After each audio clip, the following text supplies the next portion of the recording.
ಕಳೆದ ಕೆಲವು ದಿನಗಳಿಂದ ಮಲೆನಾಡು ಭಾಗದಲ್ಲಿ ಉತ್ತಮ ಮಳೆಯಾಗುತ್ತಿರುವ ಹಿನ್ನೆಲೆಯಲ್ಲಿ ಶೀಘ್ರ ತುಂಗಭದ್ರಾ ನೀರಾವರಿ ಸಲಹಾ ಸಮಿತಿ ಸಭೆ ಕರೆದು ರೈತರ ಕೃಷಿ ಭೂಮಿಗಳಿಗೆ ನೀರು ಹರಿಸಬೇಕು ಎಂದು ತುಂಗಭದ್ರಾ ರೈತ ಸಂಘದ ಅಧ್ಯಕ್ಷ ದರೂರು ಪುರುಷೋತ್ತಮ್ ಬಳ್ಳಾರಿಯಲ್ಲಿಂದು ಸರ್ಕಾರವನ್ನು ಒತ್ತಾಯಿಸಿದ್ದಾರೆ.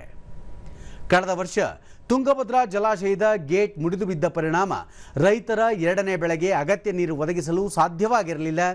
ಈ ವರ್ಷವೂ ಜೂನ್ ತಿಂಗಳ ಅಂತ್ಯದವರೆಗೂ ಮಲೆನಾಡು ಭಾಗದಲ್ಲಿ ಸಮರ್ಪಕ ಮಳೆಯಾಗದ ಕಾರಣ ಬರ ಪರಿಸ್ಥಿತಿ ಎದುರಾಗುವ ಆತಂಕ ವ್ಯಕ್ತವಾಗಿತ್ತು. ಆದರೆ ಜುಲೈ ಕೊನೆಯ ವಾರ ಹಾಗೂ ಆಗಸ್ಟ್ ಮೊದಲ 3 ದಿನಗಳಲ್ಲಿ ಉತ್ತಮ ಮಳೆಯಾಗಿರುವುದರಿಂದ ತುಂಗಭದ್ರಾ ಜಲಾಶಯದ ಒಳಹರಿವು ಗಣನೀಯವಾಗಿ ಹೆಚ್ಚಾಗಿದೆ ಎಂದು ಅವರು ಹೇಳಿದರು. ಪ್ರಸ್ತುತ ಜಲಾಶಯದಲ್ಲಿ 44 ಟಿಎಂಸಿ ನೀರು ಸಂಗ್ರಹವಾಗಿದ್ದು ಮುಂದಿನ 4-5 ದಿನಗಳಲ್ಲಿ ಅದು 70 ಟಿಎಂಸಿಗೆ ತಲುಪುವ ನಿರೀಕ್ಷೆ ಇದೆ.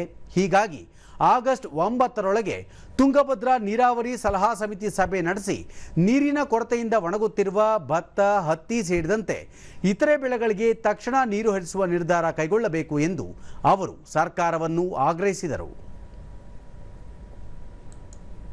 ಟೋಟಲ್ ಆಫ್ ಕ್ಯಾಲ್ಕುಲೇಷನ್ ಮಾಡಿದಾಗ ತುಂಗಭದ್ರದಲ್ಲಿ 44 ಟಿಎಂಸಿ ನೀರಿದ್ದಾವೆ.